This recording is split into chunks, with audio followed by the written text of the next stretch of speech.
Hello बच्चों, welcome to my YouTube channel. तो आज हम डिस्कस करने जा रहे हैं सब एरियल स्टेम से जो वेजिटेटिव रिप्रोडक्शन होता है, आज वो डिस्कस करेंगे। तो देखो कि तो सब एरियल स्टेम कैसा होता है, वीक स्टेम है। जब स्टेम ये वीक है तो इसको फैलने के लिए क्या चाहिए, ग्राउंड का सपोर्ट चाहिए। ठीक है, और इसमें क्या पढ़ेंगे, ऑफसेट पढ़ेंगे, रनर पढ़ेंगे, यहाँ पे एन होगा, एन की जगह आर होगा, रनर पढ़ेंगे, सकर पढ़ेंगे। ठीक है, तो 3 पॉइंट पढ़ेंगे सब एरियल स्टेम में। तो सबसे पहले देखते हैं ऑफसेट। ऑफसेट कैसा है, तो ऑफसेट होगा हॉरिजॉन्टल ग्रो करेगा, यानी कि ये शॉर्ट ब्रांच होगा एंड हॉरिजॉन्टल ब्रांच बोलेंगे इसको, क्योंकि वो हॉरिजॉन्टली फैलता है। और इसमें क्या होगा, यहाँ पे जैसे नोड है, उस नोड से क्लस्टर ऑफ लीफ निकलेगा एवब द ग्राउंड, एवब द नोड, यानी ऊपर की ओर क्या निकलेगा, cluster of leaf. Cluster means होता है गुच्छा, यानी एक नोड से बहुत सारे लीफ निकलेंगे। और उसी नोड से क्या होगा, क्लस्टर ऑफ रूट्स निकलेगा बिलो। जैसे कि अपर में निकला क्या लीफ, तो लोअर क्या निकलेगा, क्लस्टर ऑफ रूट्स निकलेगा एक ही नोड से। उसी तरह दो नोड को दिखाया गया, ये दोनों के बीच में जो स्टेम है, यानी एक नोड और दो नोड के बीच में जो डिस्टेंस होता है स्टेम में, उसको इंटर नोड बोलते हैं। तो 3 पॉइंट यहाँ पे याद रखना है। क्या याद रखेंगे कि ऑफसेट में जो होता है वो शॉर्ट हॉरिजॉन्टल ब्रांच होगा, और क्लस्टर और लीफ एवब होगा, और क्लस्टर ऑफ रूट्स जो होगा बिलो होगा। और उसके बाद रखेंगे ये किस में होता है, ऑफसेट एक्वेटिक प्लांट में। और अगला पॉइंट क्या रखना है कि ये इसका एग्जाम्पल याद रखेंगे। आइकोर्निया क्या है, वाटर हयासिंथ। क्या है, आइकोर्निया वाटर से हयासिंथ, पिस्टिया वाटर लिट्यूस। तो इतना ही पॉइंट याद रखना है, और इससे ही क्वेश्चन बनता है, हमेशा इसी से आया है, आगे भी इसी से क्वेश्चन आएगा। ठीक है, जैसे ये लीफ है और यहाँ पे जैसे यहाँ पे फुला हुआ है ना, इसको स्पॉन्जी लीफ बोलेंगे। क्या बोलेंगे, स्पॉन्जी बोलेंगे। ठीक है, तो ये वाटर हयासिंथ ये है, देखो, जिसको हम लोग गांव में कच्चू बोलते थे। चलो अगला पॉइंट देखते हैं। बोलता है कि वाटर हयासिंथ, यानी कि आइकोर्निया की बात कर रहा है कि इसको जो इंट्रोड्यूस किया था वेस्ट बंगाल में, वेस्ट बंगाल में सबसे पहले लाया गया था, दूसरे देश से लाया गया था। क्यों, क्योंकि इसका फ्लावर बहुत ही ब्यूटीफुल होता था, यानी बहुत सुंदर होता था, एंड शेप ऑफ लीफ बहुत अच्छा होता था, इसको दिखने में बहुत अच्छा लगता था, अट्रैक्टिव लगा था, इसीलिए क्या किया था, वो अपने देश में लाया था। तो सबसे पहले कहाँ लाया था, बंगाल में लाया था। तो इसको क्या बोलेंगे कि हाईली इन्वेसिव एक्वाटिक वीड्स है। ठीक है, और ये कहाँ पे होगा, स्टैंडिंग वाटर, यानी कि जो जमा हुआ पानी है उसी में होगा। जैसे तालाब हुआ, लेक हुआ, नदी में नहीं होगा, जहाँ पे पानी जमा हुआ रहेगा वहीं पे ये होगा। ठीक है, उसके बाद बोलता है कि not only spread to water body of Bengal but also throughout the India.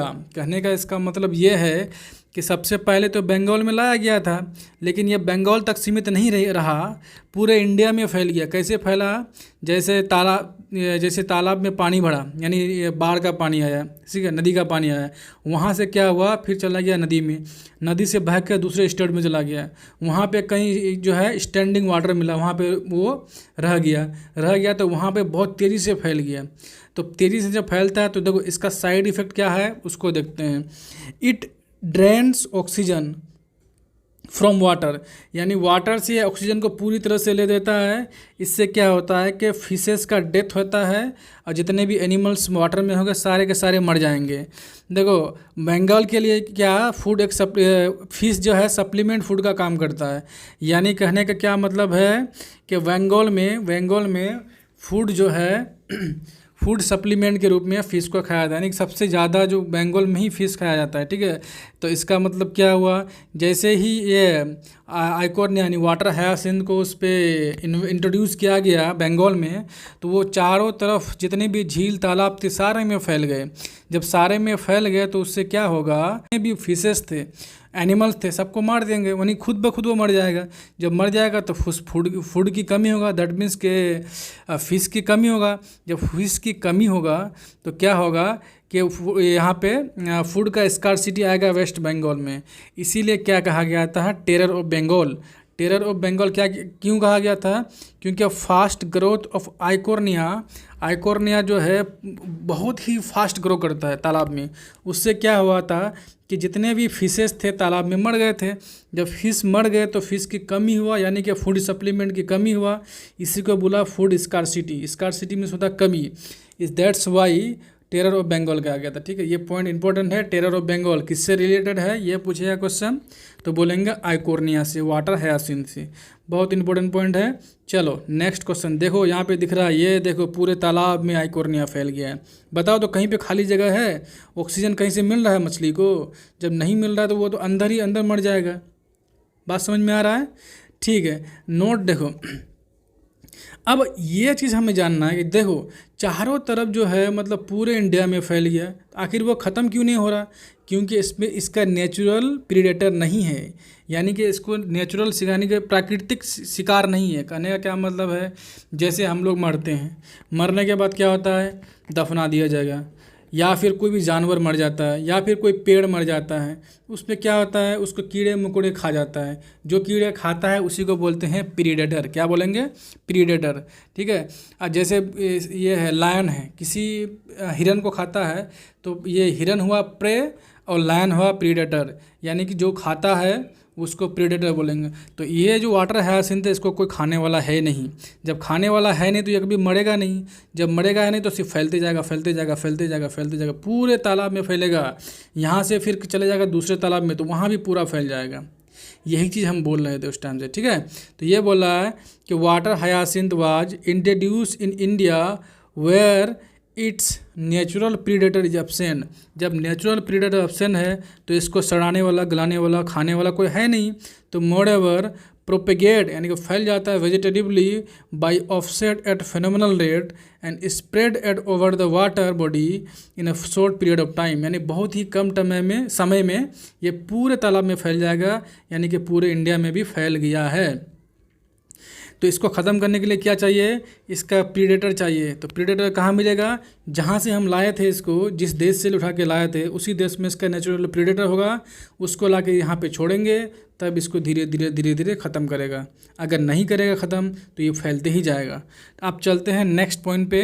पहला क्या पढ़े, ऑफसेट। दूसरा क्या पढ़ेंगे, सकर। सकर क्या होता है कि it arises from axillary bud, यानी कि सकर जो होता है एक्सिलरी बर्ड से एराइज होता है, जिसको अंडरग्राउंड पार्ट ऑफ स्टेम से एराइज होता है। ठीक है, कहने का क्या मतलब है, it arises by axillary bud of underground stem, यानी अंडरग्राउंड स्टेम जो होता है उसके एक्सिलरी बर्ड से ही सकर एराइज होता है। तो सकर हम किसके लिए टर्म यूज करते हैं, जैसे हो गया क्राइसेंथेमम, पाइनएप्पल, इसके लिए हम क्या यूज करेंगे, सकर। देखो इंपॉर्टेंट क्या है इसमें, इंपॉर्टेंट है क्राइसेंथेमम, पाइनएप्पल। एग्जाम्पल बहुत ही ज़्यादा इंपॉर्टेंट है, जो जो इंपॉर्टेंट है हम बोल देते हैं, आप लोग याद कर लीजिएगा। ठीक है, अब देखो यहाँ बोलता है दिस इज लेटरल, क्या है, this lateral branch creep below the soil surface. क्या कहा, देखो ये है क्या, स्टेम, स्टेम है, ये है सॉइल सरफेस है, ये है रूट, ये है रूट। यहाँ से क्या होता है कि एक स्टेम निकलता है, स्टेम यानी सॉइल सरफेस के नीचे ये ग्रो करता है, ग्रो करते करते करते करते आगे तक चलता है, फिर जाके ऊपर उठता है।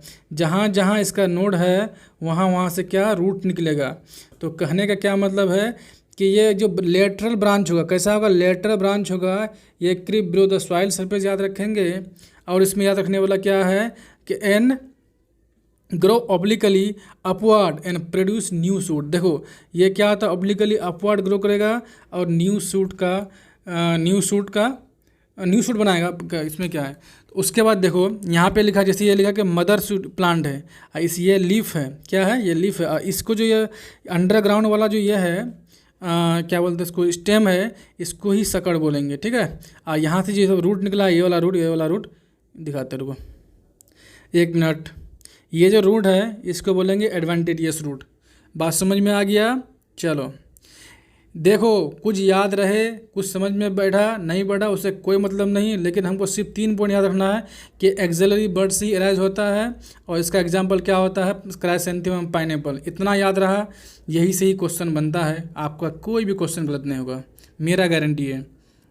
चलो नेक्स्ट पॉइंट देखते हैं, रनर।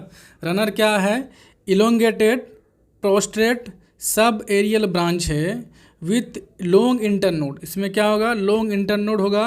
अच्छा, ऑफसेट में क्या देगा, इंटरनोड शॉर्ट था, यहाँ पे लॉन्ग इंटरनोड है। एंड लिखा है रूट एट नोड, और नोड से ही रूट निकलेगा, जिस नोड से शूट निकलेगा। ठीक है, देखो ये है नोड, क्या है, ये है नोड, ये देखो यहाँ पे दिखा है नोड को, ये है नोड। ठीक है, और ये यहाँ से निकला है रूट, क्या निकला है, रूट। और यहाँ से सूट भी निकला है, देखो इसको बोलेंगे क्राउन। तो यहाँ से लेकर यहाँ तक, देखो देखो देखो इधर देखो, यहाँ से लेके यहाँ तक, यहाँ भी एक नोड है, यहाँ भी एक नोड है, दो नोड के बीच का दूरी को क्या बोलते थे? इंटर नोड बोलते थे। क्या बोलते थे? Inter node. इसी को रनर बोलेंगे। ये भी हॉरिजॉन्टली ग्रो कर रहा है। और देखो अगर ये ऐसा होता, ऐसा कर्व बन जाता है ना, तो इसको स्टोलोन बोलते हैं। क्या बोलते हैं? स्टोलोन। अगर ये स्ट्रेट है तो इसको रनर बोलेंगे। इसका एग्जाम्पल क्या याद रखेंगे? ग्रासेस। यहाँ पे याद करने का पॉइंट क्या है कि इसका इंटर नोड जो होता है लॉन्ग होता है और रूट से नोड से रूट निकलता है। 2 पॉइंट याद रखेंगे। और तीसरा ग्रास इसका एग्जाम्पल है, बस और कुछ नहीं। चलो यहाँ देखो ये रनर दिखाया है, ग्रासेस जो है स्टोलन। देखो जो आर्क टाइप का बना है ये स्टोलन है। और सकर देख लो, उसके बाद जो है ये ऑफसेट है। चलो नेक्स्ट पॉइंट है एरियल शूट। देखो क्या सब एरियल पर रहते हैं, अब एरियल शूट में चलते हैं।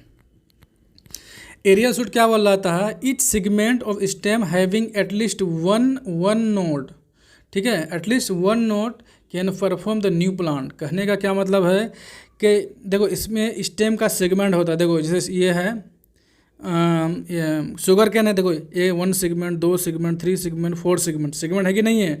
उस सेगमेंट में क्या होता है कि वहाँ पे एक नोड होगा, उससे एक नया प्लांट निकलेगा। तो कम से कम एक प्लांट निकलना चाहिए। तो यहाँ देखो, यहाँ का एकदम एग्जाम्पल दिख रहा है तुमको, ये देखो यहाँ वाला, ये देखो ये है क्या? Sugar cane. यहाँ से ये नोड है, यहाँ से क्या एक प्लांट निकला है नया। ये भी नोड है, यहाँ से एक प्लांट निकला है। ये भी नोड है, यहाँ से एक प्लांट निकला है। एटलीस्ट 1 प्लांट निकलना चाहिए, ठीक है। तो इसी को क्या बोलेंगे हम? इसको बोलेंगे एरियल शूट। तो इसका एग्जाम्पल याद रखेंगे शुगर कैन एंड ओपेंसिया, ठीक है। चलो ये देखो इंटर नोड, एक नोड यहाँ है, एक नोड यहाँ है, 2 नोड के बीच की दूरी को इंटर नोड। यहाँ भी देखो 2 नोड के बीच की दूरी को इंटर नोड। यहाँ पे बर्ड है, ये वाला बर्ड, यही बर्ड ग्रो किया गया है नया प्लांट में। ये यंग प्लांट है और यहाँ से जो रूट निकलता है उसको एडवांटेजियस रूट बोलते हैं। बात समझ में आ गया? क्लियर है? चलो नेक्स्ट पॉइंट पे चलते हैं। नेक्स्ट पॉइंट बोलता है बुलबिल्स। बुलबिल्स में क्या होता है कि लार्ज फ्लेशी बर्ड। याद रखेंगे क्या? बुलबिल्स कैसा होता है? Large fleshy bud which are specialised for vegetative propagation. ये कैसा ये है? स्पेशलाइज्ड वेजिटेटिव प्रोपेगेशन है बुलबिल्स। उसमें क्या होता है? उसमें वेजिटेटिव प्रोपेगेशन में कौन भाग लेता है? तो उसका लार्ज फ्लेशी बर्ड होता है। अब तीसरा पॉइंट क्या है कि for this bulbil must fall from the plant and reach to the soil. कहने का क्या मतलब है? जैसे ये प्लांट है, इसमें बहुत सारे बुलबिल्स हैं। क्या है? बुलबिल्स हैं। यहाँ से क्या होगा? यहाँ से टूटेगा, टूटने के बाद कहाँ? सॉइल में जाएगा। जब सॉइल में जाने के बाद ही ये न्यू प्लांट में आएगा। तो इसका ये स्टेटमेंट लिखा है कि कम से कम उसको वहाँ से टूटना चाहिए, यानी गिरना चाहिए, गिरने के बाद सॉइल तक पहुँचना चाहिए, तभी जाके क्या होगा? न्यू प्लांट में आएगा। तो यही ये पॉइंट लिखा हुआ है।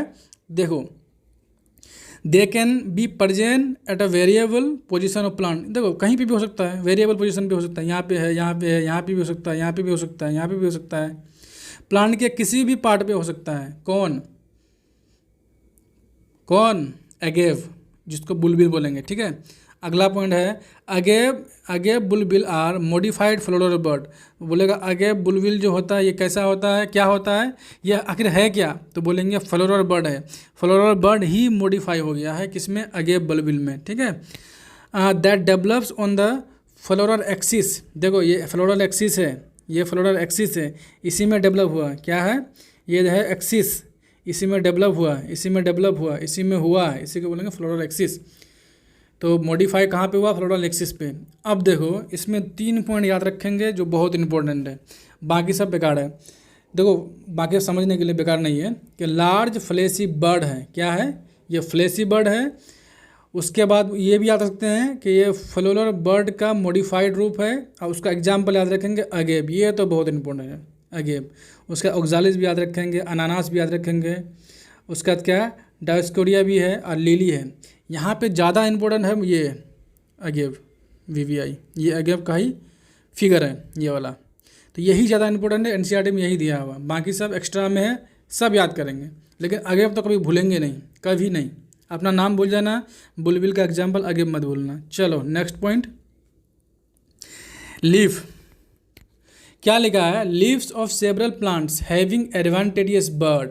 जैसे ये लीफ है, इसमें छोटा छोटा एडवांटेजियस बर्ड होता है, इसी बर्ड से क्या होता है, न्यू प्लांटलेट बन जाता है। तो इसी को क्या बोलेंगे, leaves, vegetative reproduction by leaf. तो इस किस में होगा, तो ये ब्रायोफाइलम में होगा। किस में होगा, ब्रायोफाइलम में। एकदम याद रखेंगे, किससे, लीफ से, मतलब लीफ बर्ड से किस में क्या होता है, न्यू प्लांट निकलता है। तो याद रखेंगे ब्रायोफाइलम। बहुत बार क्वेश्चन पूछा है, चांसेस है कि अगले बार भी यही पूछें। In Bryophyllum adventitious bud arises from the notch, यानी कि देखो ये वाला है नोच, बोलेंगे कटा हुआ, ऐसे हो जाता है, ऐसे यहाँ से हो रहा है, ठीक है, इसी को नोच बोलेंगे। Notch portion and the margin of leaf, देखो ये वाला मार्जिन है, मार्जिन ऑफ लीफ में है, ठीक है। तो इसका एग्जाम्पल याद रखेंगे, एडियंटम, वॉकिंग फर्न, उसका बाद क्या है, बेगोनिया। तो इसका एग्जाम्पल याद रखेंगे बस। ज़्यादा इंपॉर्टेंट कौन है, ब्रायोफाइलम। ठीक, चलो रूट से कैसे होता है देखते हैं, यानी रूट से वेजिटेटिव रिप्रोडक्शन कैसे होता है वो देखते हैं। It is discuss that on the prerequisites for vegetative reproduction presence of node. ये स्पेशल केस है भाई।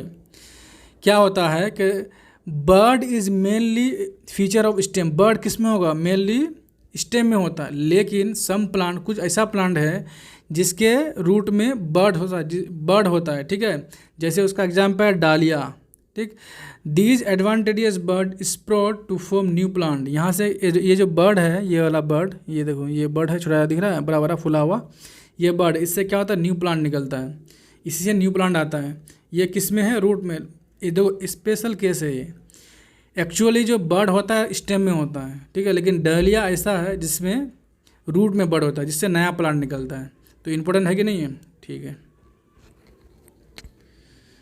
बाकी ये लिखा है कि shift from asexual to sexual reproduction. देखो अनफेवरेबल कंडीशन में क्या होता है कि एसेक्सुअल रिप्रोडक्शन जैसे फंजाई अलगी में नहीं हो पाता है, तो उसमें क्या होगा कि जैसे फंजाई है उसमें क्या बनाएगा, ये कोनिडिया बना लेगा, और जैसे अमीबा है उसके चारों ओर क्या बनाएगा, जैसे चारों ओर बनाएगा 3 लेयर का ये सिस्ट बना लेगा। तो वो क्या होगा कि वहाँ पे होना था क्या, एसेक्सुअल रिप्रोडक्शन, वो सेक्सुअल रिप्रोडक्शन में शिफ्ट हो जाता है। तो यही चीज़ यहाँ पे लिखा हुआ है, हाँ। उसके बाद हम याद ये इसको मतलब एसेक्सुअल रिप्रोडक्शन से सेक्सुअल रिप्रोडक्शन में जो शिफ्ट होता है, इसको का समझने के लिए हम सेक्सुअल रिप्रोडक्शन को डिटेल में देखेंगे। तो चलो आगे देखेंगे उसको, तब समझ में आ जाएगा क्लियर। उसके बाद लिखा है कि पहले हम natural method of vegetative reproduction देखें। अभी क्या है, आर्टिफिशियल यानी कि horticulture method of vegetative reproduction देखेंगे। Artificial method of reproduction are man made special technique which part of somatic plant of the made. देखो ऐसे में क्या होता है ना, आर्टिफिशियल में क्या होता है, ये मतलब इससे क्या निकलता है, छोटे छोटे ब्रांच में डिवाइड होगा, उससे क्या निकलेगा, फ्रूट्स निकलेगा। बात समझ में आया। चलो ये था क्या, आर्टिफिशियल यानी horticulture method of vegetative reproduction ने यहाँ पे एग्जाम्पल एक दिया हुआ है, in the term of clone applicable for the offspring form by the vegetative reproduction. बोल रहा है कि क्या कोलोन टर्म वेजिटेटिव रिप्रोडक्शन के लिए अप्लीकेबल है, अगर है तो 2 रीज़न दो। तो हाँ, तो कोलोन टर्म जो है अप्लीकेबल है किसके लिए, वेजिटेटिव रिप्रोडक्शन के लिए। क्यों, क्योंकि ये इसमें सिंगल पेरेंट भाग लेता है और इसमें कोई मेल गैमेट्स या कोई गैमेट्स से सेक्स सेल भाग लेता ही नहीं है, इसीलिए इसमें क्या होगा, जैसा पेरेंट होगा वैसा उसका ऑफस्प्रिंग होगा, जिसका यानी कि मॉर्फोलॉजिकली और जेनेटिकली सेम होगा। तो जब मॉर्फोलॉजिकली और जेनेटिकली सेम होता है तो उसको क्या बोलते हैं हम, उसको बोलते हैं क्लोन। चलो यहाँ पे क्वेश्चन है, cite the name of few vegetative propagules with 1 example. देखो राइजोम है, ट्यूबर है, ऑफसेट है, बुलबिल्स है, लिप बड है, सारा अभी पढ़ा है। इसका आपको एक एग्जाम्पल लिखना है, लिख के कमेंट बॉक्स में जाना है और वहाँ हमें कमेंट करना है, हम चेक करेंगे, ठीक है।